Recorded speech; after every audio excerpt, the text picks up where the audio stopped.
یہ آپ کے رشتہ دار نہ ہوں لیکن آپ کے شہر کے تو ہیں. وہ بچے بڑے متاثر ہوئے.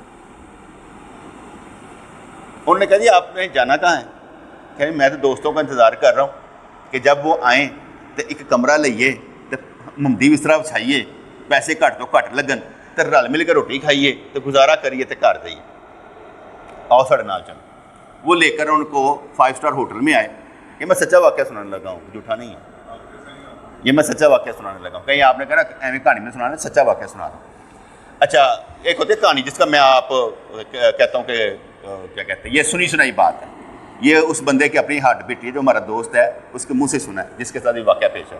کہنے لگا میں, انہوں نے مجھے پکڑا اور 5 اسٹار ہوٹل میں لے گئے, کمرہ دیا, کہتا فریج کھولا, سارا سامان, تھلے آواں ٹیکسی کھڑی, جو تھے منگا مل جائے. کہتے 7 دن جو تھے نا کہ یا 9 دن, کہتے میں پرائم منسٹر تھا, جہاں جانا ہوتا جدھر دل کرتا میں چلا جاتا, گاڑی آتی یہ کرتا وہ کرتا. کہتے سارے یار دوست بھول گئے, کوئی نہیں ملیا. آرام سے اے سی والے کمرے میں بیٹھ کر مزے لینے کرنے. کہتے جانے لگا نا تو اب دل میں آ گیا پیسے بڑے بن گئے ہوں گے, 5 اسٹار ہوٹل میں رہ رہا ہوں تو پیسے بہت بن گئے ہوں گے. کہتے میں مینیجر کے پاس گیا اور کہا کہ جناب وہ کتنے پیسے میری طرف بنے ہیں, تو پیسے بتا دیں. کہتے وہ پیڈ ہے, وہ پیڈ ہے, آپ پر کوئی پیسہ نہیں ہے. البتہ آپ کے لیے ایک اور ہے کہ آپ اپنا پاسپورٹ دیں, آپ کو ویزا سٹیمپ کر دیتے ہیں, آپ ساری زندگی یہاں پر رہ سکتے ہیں, آپ کو نکالے گا کوئی. بھائی صاحب کہنے لگے ہنسی مشٹنڈے, اس ٹائم یہو جی کوئی ذہن نہیں سی کہ اسی کر واپس جانا ہے رات پھر گھر, اسی نہیں اتنے رہنا. انہوں نے کہا بھائی آپ, انہوں نے تو ہمیں کہا ہے جنہوں نے آپ کو یہ کمرہ دیا تھا کہ آپ چاہیں تو. کہنے لگے میں واپس آیا, میں کہ یار میں دکانداروں نے کہتا یار انہوں نے بڑا شکریہ, انہوں نے میرے پیسے, کیونکہ ان باہر نہیں نہ رکھتے بھائی صاحب, ان کا دل نہیں کرتا کہ باہر رکھنے کو. کہنے لگے میں واپس آیا اور ان کا اسی کپڑے والے تاجر کے پاس, اسے کہا ہاں بھائی وہ کیا کہتے ہیں بندے یار ان کا شکریہ. کہتے وہ شکریہ ادا کرنا تو بعد کی بات ہے, وہ پوچھ رہے تھے آپ نے یہاں رہنا ہے؟ کہنے لگے یار میں نہیں رہنا. کہتے اس نے ایک ٹیچی کیس نکالا جس میں سلے انسلے کپڑے, گھڑیاں, پتہ نہیں کیا کچھ تھا. کہتے انہوں نے کہا تھا کہ اگر وہ بندہ رہنا چاہے تو ٹھیک, نہ رہنا چاہے تو یہ تحفے ہماری طرف سے لے جائیں. میں کہا بھائی صاحب نقصان دا سودا کیتا جائے, میرے نال دا بندہ ہوندا. کہتا میرا نہیں اتنے. وہ یار ایک پاسپورٹ وہ سٹیمپ تو لگے, باقی بعد میں دیکھیں گے, ٹھیک ہے نا. کئی دفعہ بندہ سودا اچھا نہیں کرتا, ٹھیک ہے نا. یہ ان کا سودا ٹھیک نہیں تھا.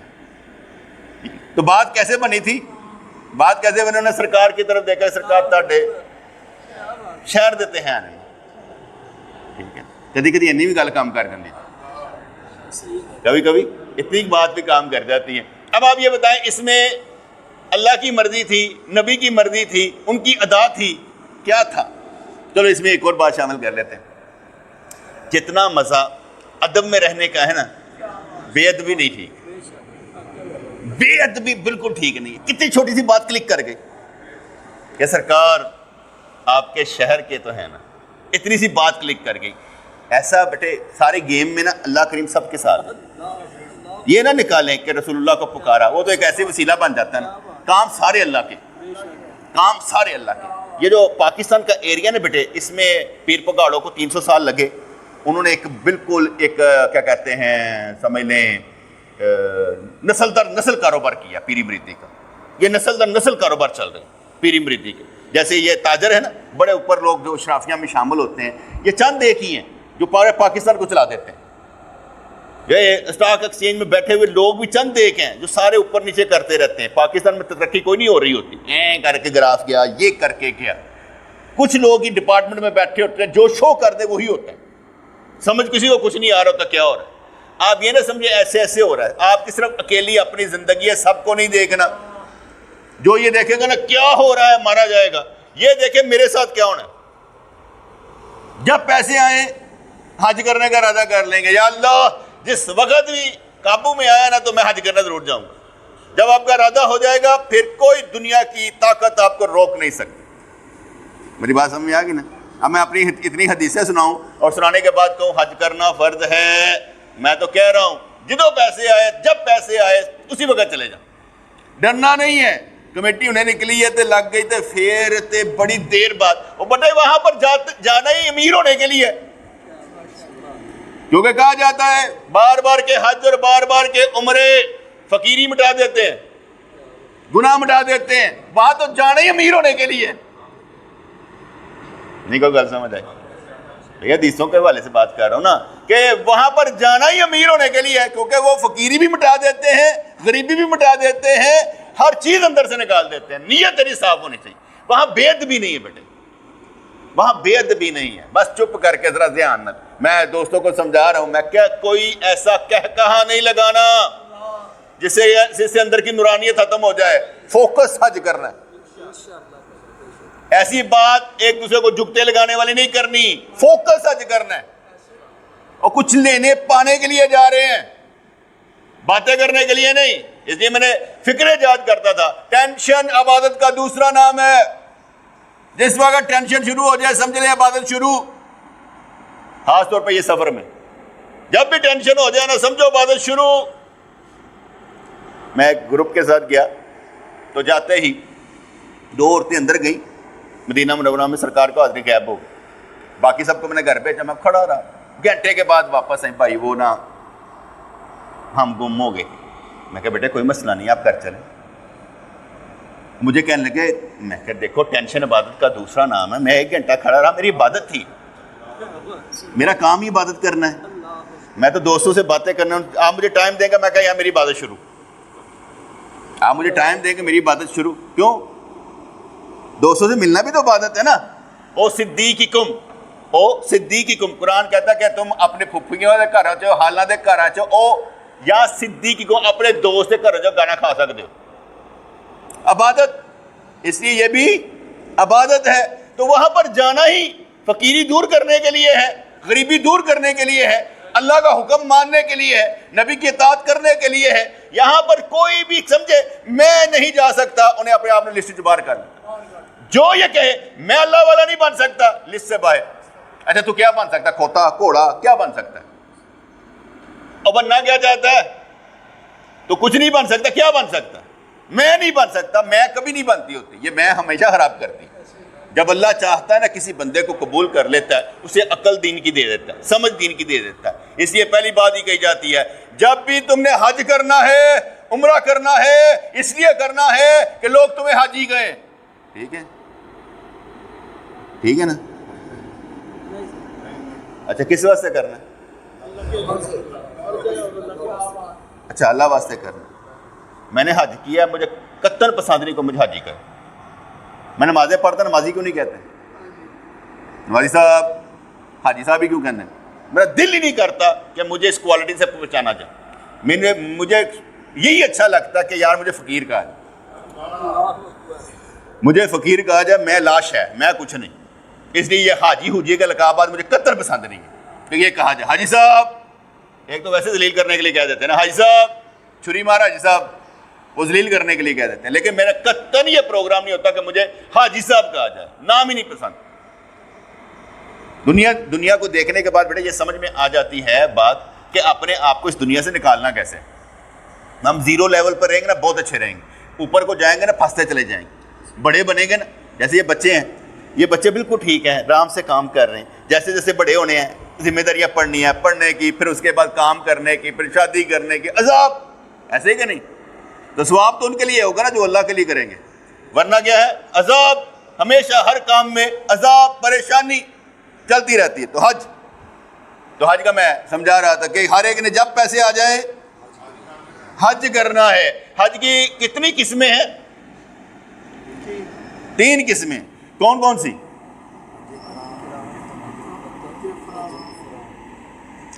حج کی 3 قسمیں جو احادیث میں آتی، جو احادیث میں، احادیث نہیں سناتا، موٹے موٹے گل سنا دینا کہ ایک حج افراد، حج تمتع، حج قران۔ کتنی قسمیں؟ یہ 3 قسمیں جو ہیں ان کا ذکر جو ہے احادیث میں ہے۔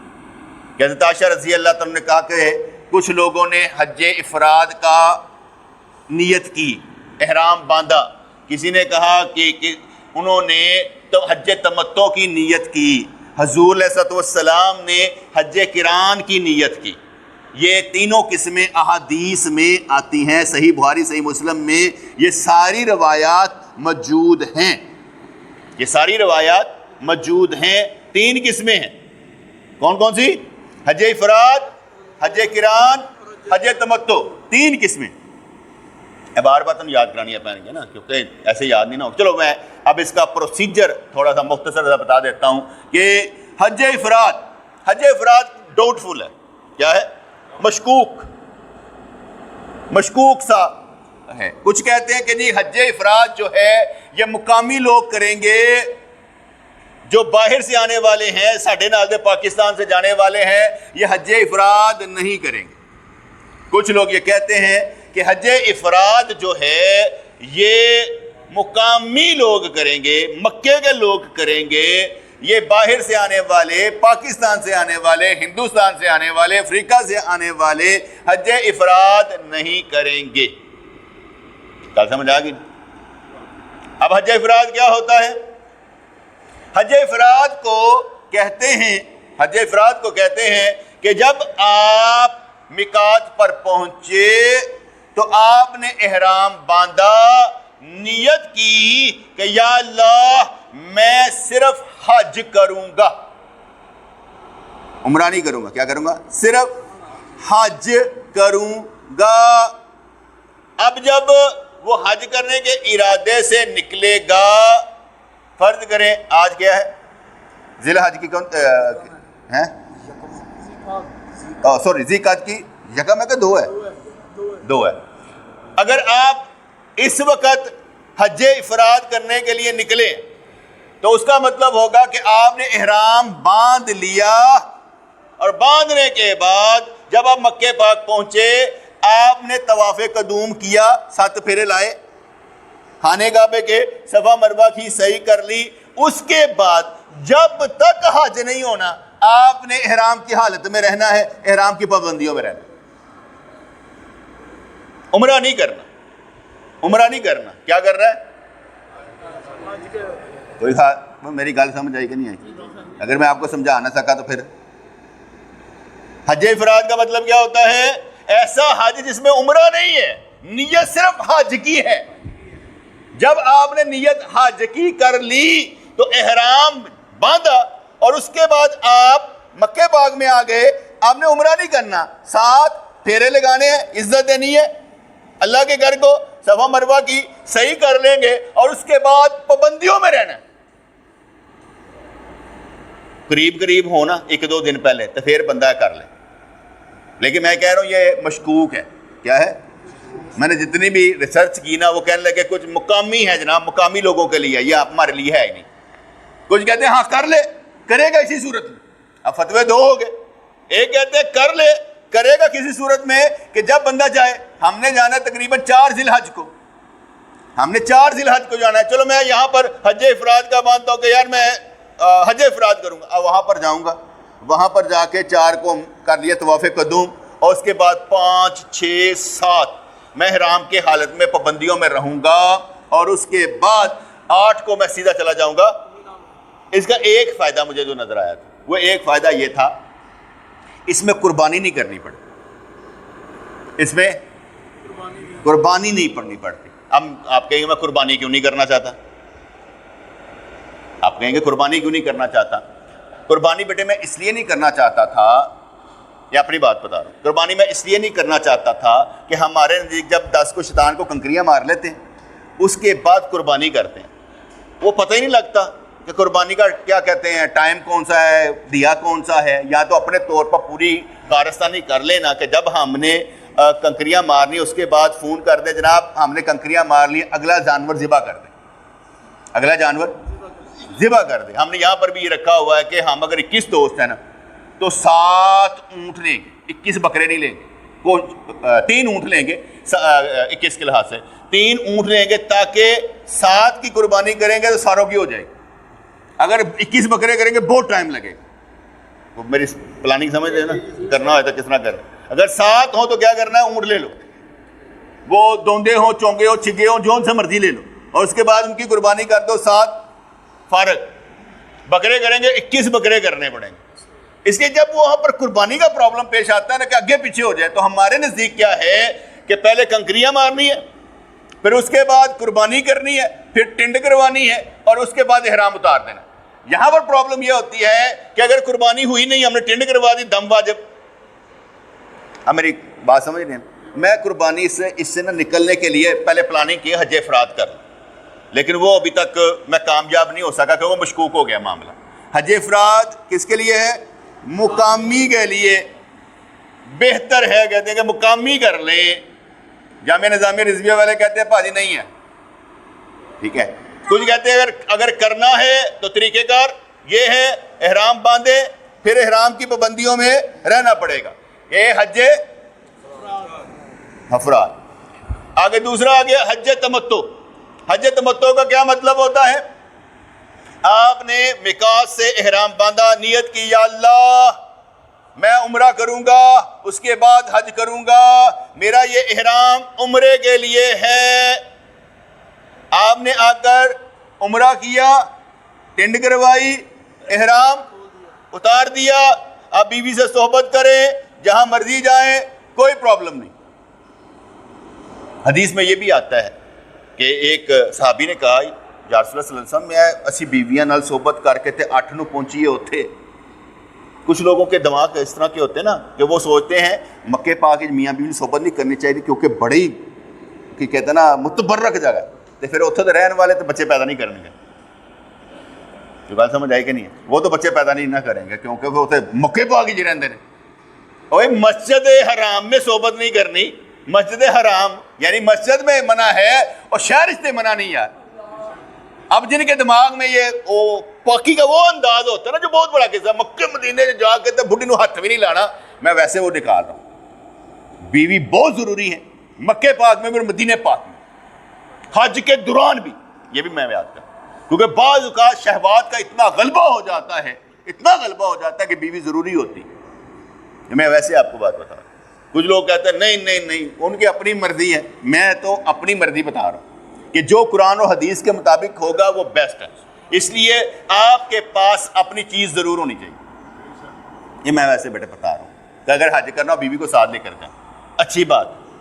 اور یہاں کوئی پرابلم نہیں ہے. حضور علیہ الصلوۃ والسلام و تیت وسرا کی میں بات حدیث سن رہا تھا, پڑھ رہا تھا, وہاں پر آپ علیہ الصلوۃ والسلام و تیت وسرا, کیونکہ ہمیں سکھانے کے لیے تھا نا, ورنہ تو میرا نبی ہے, سکھانے کے لیے تھا کہ حضور علیہ الصلوۃ والسلام باہر گئے تو ان کے ایسے کر کے ایک نظر عورت پر پڑی, واپس آئے اپنی بیوی کے پاس جس کی باری تھی, اس کے پاس آئے, اور اس کے پاس آنے کے بعد اس کے پاس سہیلیاں بیٹھی تھیں. آپ نے فرمایا مجھے بیوی کی ضرورت ہے, وہ چلی گئی. آپ نے ان سے صحبت کی, حدیث بیان کی کہ جب کسی کے نظر کسی عورت پر پڑ جائے تو اپنی بیوی کے پاس آئے, کیونکہ اس کے پاس وہی کچھ ہے جو اس کے پاس ہے.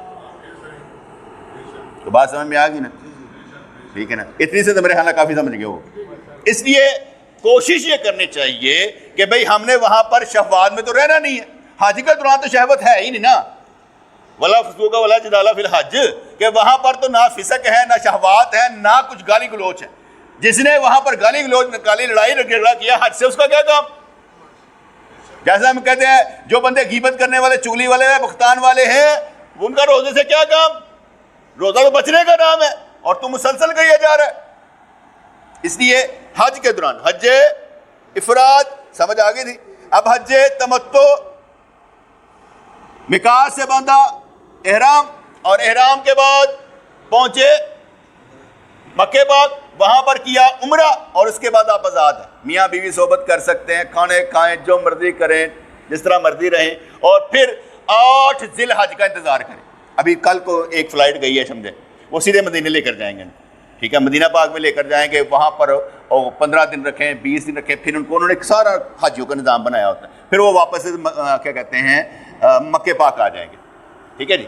اب یہ پہلے چلے گئے, یہ ہے پہلے جانا, یہ پہلے جائیں گے یہ, اور آئیں گے جلدی, ٹھیک ہے. یہ کچھ لحاظ سے بہت اچھے ہوتے ہیں کیونکہ رش سے پہلے چلے جاتے ہیں, پہلے جاتے ہیں اور وہاں پر مزے لیتے ہیں. کبھی حجر اسود کو چوم لیتے ہیں, کبھی ادھر چلے جاتے ہیں. جیسے جیسے رش ہوتا جاتا ہے پھر یہ ساری مسائل ختم ہوتے چلے جاتے ہیں. اس لیے پہلے جانے والے بھی ٹھیک, اور جو آخر پر جانے والے ان کے لیے یہ نقصان ہوتا ہے. نقصان یہ ہوتا ہے کہ آخری 9 دن انہوں نے گزارنے ہوتے ہیں مدینہ پاک میں، آخر پہ جاتے ہیں وہ سیدھا مکے پاک جاتے ہیں آخری، اس لیے وہ ادھر سے ادھر آ جاتے ہیں، اس لیے وہ نقصان ہو جاتا ہے، وہ ذرا مزے نہیں لے پڑتے حجر اسود کے دیکھنے کے، خانہ کعبے کو دیکھنے کے۔ اور کچھ لوگ یہ بے وقوف لوگ یہ کہتے ہیں مکہ پاک بہت جلالی ہے، مدینہ پاک جمالی ہے۔ کبھی خانہ کعبہ کو ایسے دیکھیں، ایسے کر کے اس کا کالا گلاب دیکھیں، جتنی انوار و تجلیات وہاں پر برسیں کہاں پڑتی ہیں؟ کبھی سوچا ہے تو نے کہ جو انوار و تجلیات خانہ کعبے پر پڑتی ہیں، یہ کہتے ہیں یہ جو مسجدیں ہوتی ہیں نا یہ خانہ کعبہ کی بیٹیاں ہیں۔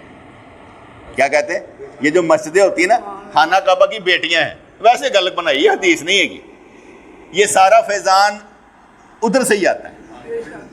جیسے آپ قبلے کی طرف رخ کر لیتے ہیں نا تو سارا فیضان ادھر سے ہی آتا ہے۔ ہم تو کہتے ہیں کہ جو بندہ ویسے بھی ہو، مسجد میں نہ بھی ہو، اسے کیا چاہیے کہ قبلہ رخ تھوکے بھی نہ، قبلہ رخ چیز بھی نہ پھینکے۔ ہمارے پیر مرشد رحمۃ اللہ علیہ، میں کھانا کھا رہا تھا تو ہڈی آگے میں نے ایسے کر کے پیچھے پھینک، پچھلی رخ پر قبلہ تھا، ہم نے شاہ میں کیا کر رہے ہو، پیچھے قبلہ ہے، قبلے کی طرف ہڈی نہیں پھینکنی چاہیے، قبلے کی طرف تھوک نہیں پھینکنی چاہیے، کیونکہ حدیث پاک میں آتا ہے کہ امام صاحب تھے تو انہوں نے کیا کہتے ہیں نماز پڑھا رہے تھے، اس وقت ایسے کر کے تھوک دیتا کہ اپنی بلغم، اور اس دور میں بلغمیں تھوکتے رہتے تھے۔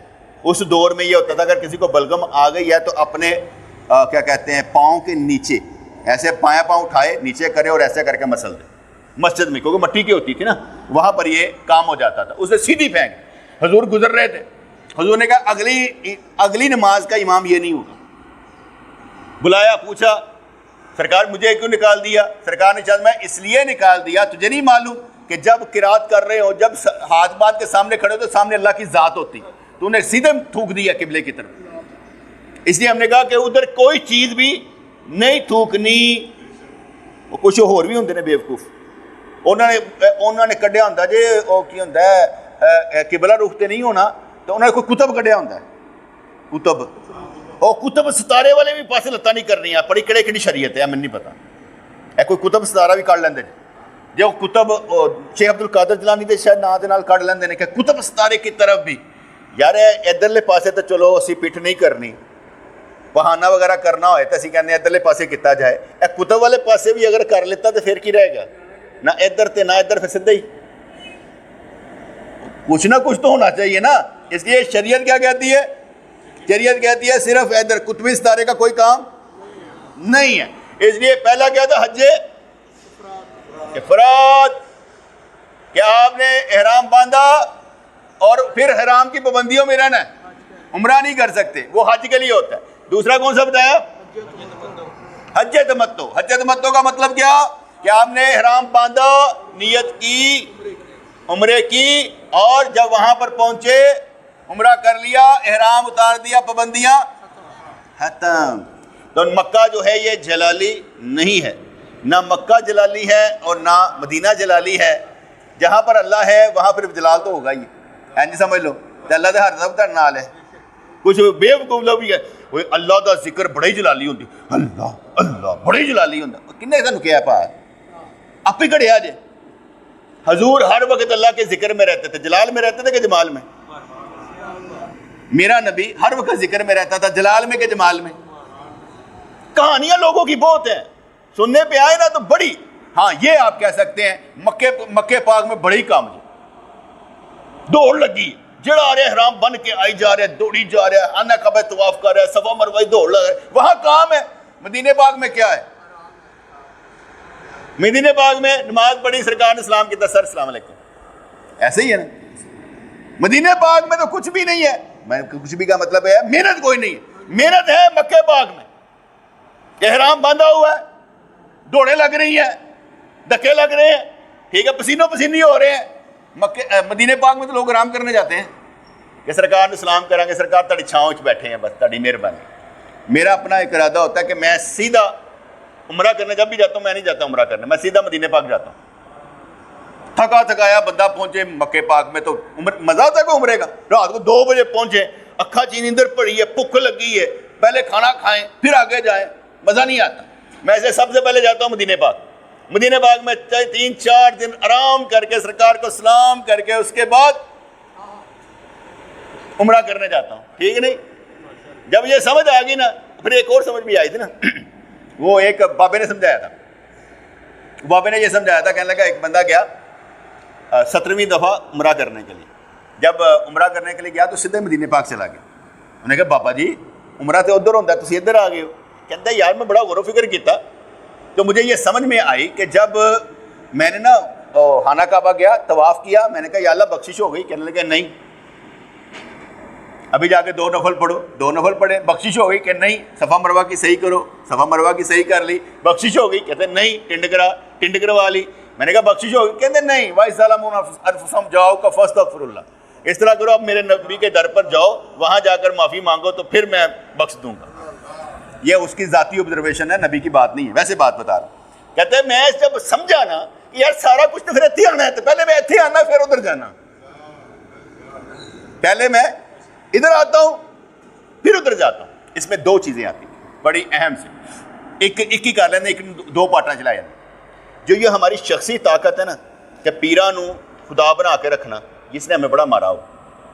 آپ کو جب بھی پریشانی آتی ہے پیر کے پاس چلے جاتے ہیں. پیر نے کوئی حل نہیں کرنی ہو, یہ یاد رکھنا. پیر سے دعا کروا لیں. پیر دعاؤں کے پیسے کھا رہے ہیں. پیر صرف اصلاح کرتا ہے. کیا کرتا ہے؟ ابھی میں نے تقریباً 40 منٹ لگائے ہیں. 40 منٹ میں کتنے نقطے بیان کیے ہوں گے؟ کیا مکہ جلالی ہے کہ جمالی ہے؟ کلیئر کیا نا. مکہ پاک میں, مدینہ پاک میں میاں بیوی صحبت کر سکتے ہیں کہ نہیں کر سکتے؟ کلیئر کیا نا. کتنی چیزیں میں کلیئر کرتا جا رہا ہوں, اس لیے کہ تاکہ آپ کو کہیں جانا پڑے تو آپ کو سمجھ ہو کہ کرنا کیا. بات سمجھ میں آ رہی کہ نہیں آ رہی؟ میں اس لیے کلیئر کرتا ہوں بیٹے کہ آپ ہماری نسلیں ہیں, ہماری اولادیں ہیں. آپ نے بات کو آگے پہنچانا ہے. آپ کو سمجھ ہوگی تو آگے پہنچائیں گے نا. اور جب آپ کو مجھ پر یقین ہو جائے گا یہ سچ کہتا ہے تو پھر ٹھیک. اچھا, یہ جو شخصی محبت ہے نا, یہ شخصی, یہ ہندوؤں اور ہم میں برابر ہے. کبھی غور و فکر کیجیے. میرا دوست نا وہ ایگزامن کرتا رہتا ہے. کہتا ہے میں کینیڈا میں ہوتا ہوں نا سائیں, کہتا میں اتنے جائے نا ہندو نے پوچھو, کہتا اسی 4 جمعرات مندر چلے جائیے نا ساڈا کام بن جاتا. یہاں پر کہیں گے 4 جمعرات مزار سے چلے جاؤ کام بن جائے. سیم وہی چیزیں یہاں پر ہے. مزار کا مطلب کام بنانے کا کب تھا یار؟ کس نے کہا تھا بھئی آپ کے پیر و مرشد کا مزار ہو, وہاں پر کام بنانے کے لیے جانا چاہیے. پیر تو آپ کے دل میں جب تک نہیں رہے گا آپ کا کام نہیں بنے گا. قبروں پر جانے کا نہیں ہے, یہاں پر رکھنے کا ہے.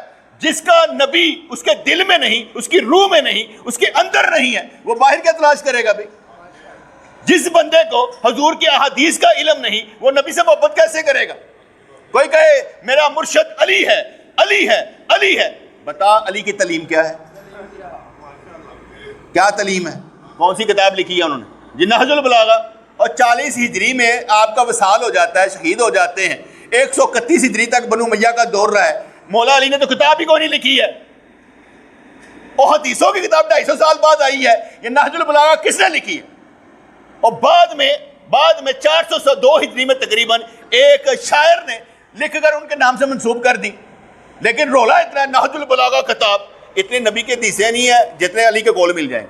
علی نے یہ کہا, علی نے یہ کہا, سب شیعوں نے گڑے ہوئے, سب شیعوں نے گڑے ہوئے. اور آپ یہ دیکھ لیں, غور و فکر کر لیجیے.